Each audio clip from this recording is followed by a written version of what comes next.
Hello! I'm Tom Varner, and welcome to Adventures in TV Land.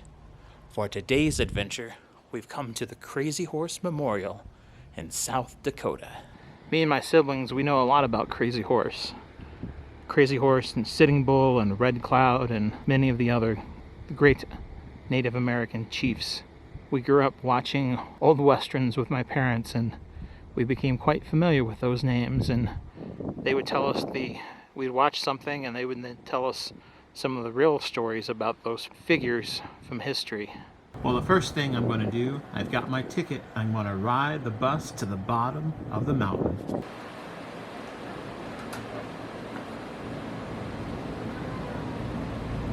U-turn, and then on the way back, just kind of offset from directly in front of it. I'll park and let you guys out for about 10 minutes to take some pictures, and then we'll load up and head back.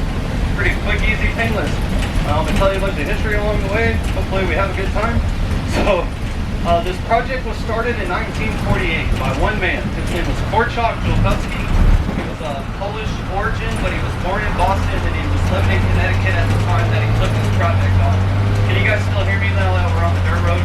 Good? Okay, alright. Just making sure. So, in the mid-1940s, he flew out here and he met with Chief Henry Standing Bear, who was the Lakota chief at the time and had initially asked Korczak to do this project. This mountain and all the rock and rubble you see around the backside of this mountain will eventually get removed, and it'll be carved out down to ground level where we're at right now, and all the way around the backside as well. And the style of carving is called in the round.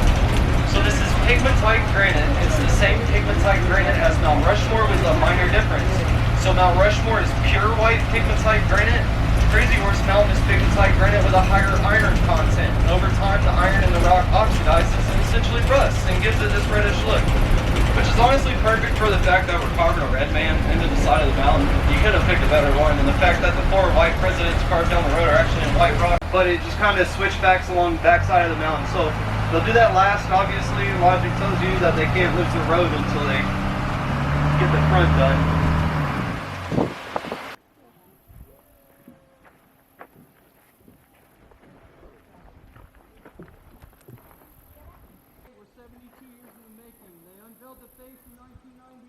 A timeline for completion. I could tell you 60 years and I'd be lying to you, and I don't want to lie to you. So,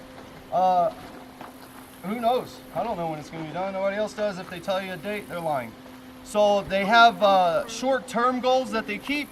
Right now they have a 5 to 10 year plan set up. So what's encompassed in that 5 to 10 year plan is total completion of his hand, his arm, the top of the horse's mane, Crazy Horse's right shoulder that you see facing us, and then 40 feet of hairline on both sides of his head. Ultimately, there will be more than 40 feet of hair. That's just what's encompassed in the 5 to 10 year plan. So if you guys go check out that 1 34th scale model, there's one major difference that's been changed from what's on that original.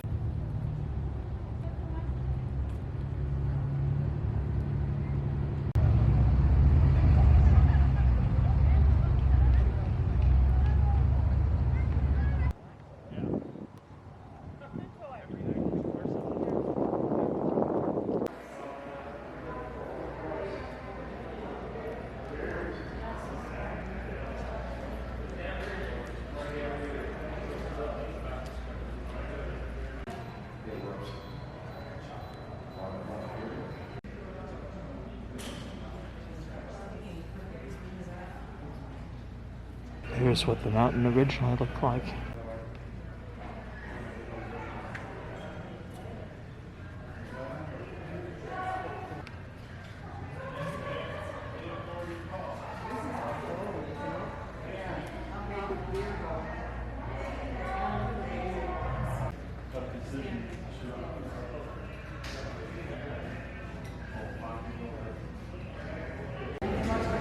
A whole display of Kachina dolls.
There are no pictures of Crazy Horse. This is what he imagined face looked based on eyewitness testimony.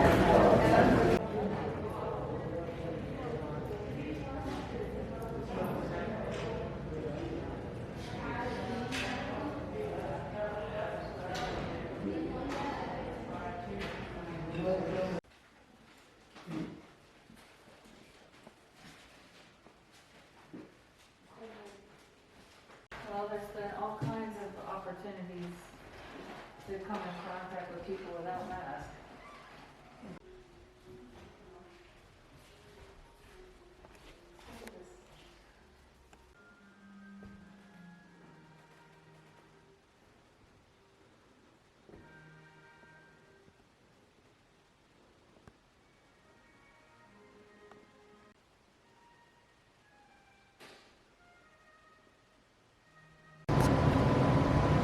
This dugout canoe was used in the movie A New World.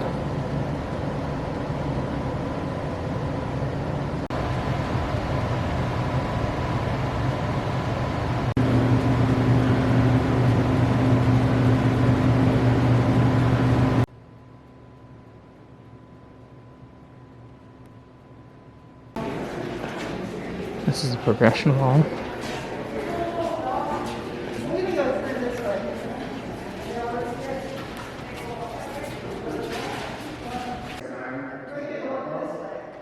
We have to pay attention to the what time they are, so when we get our tools out there, our hours, we pick up boxes. This is called the Mountain Carving Room. Welcome to the Mountain Carving Gallery, and thank you for taking the time to watch this short Bringing the Mountain to You video.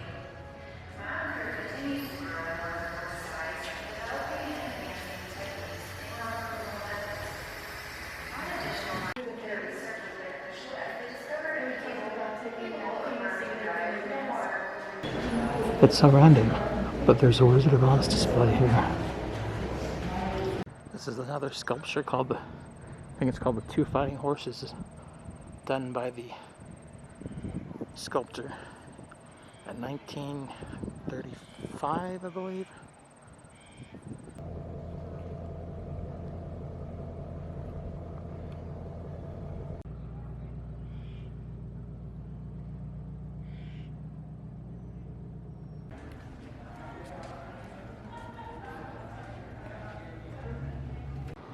I first learned of the Crazy Horse Memorial from my parents. My mother, she had this plaster of Paris monument of Crazy Horse when my mom and my dad, when they stopped by here back in the 70s. At that time, there wasn't hardly anything that was done on the monument, and they'd been working on it for over 40 years. Well, this has been another adventure in TV land where we visited the Crazy Horse Memorial in South Dakota. Thanks for watching. If you liked this video, hit the like button. If you disliked, hit the dislike button. Subscribe to my channel for further content and ring that bell for further email notifications. And if there's someplace that you would like to see me visit, leave a comment in the comment section. Until next time, that's a wrap.